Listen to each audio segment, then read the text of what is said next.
হিসেবটা দেখুন, এটা খুব ইম্পর্টেন্ট একটা ফ্যাক্টর, যে ফ্যাক্টরের উপর ভিত্তি করে ইউসিসিটা লাগু হয়ে যেতে পারে বাংলায়।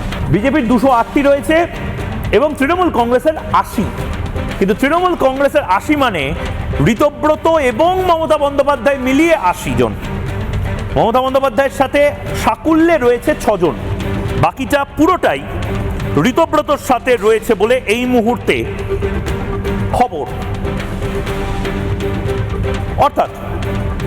অর্থাৎ আমি যদি ধরে নিই যে এই বিলটা পাশ করানোর জন্য 200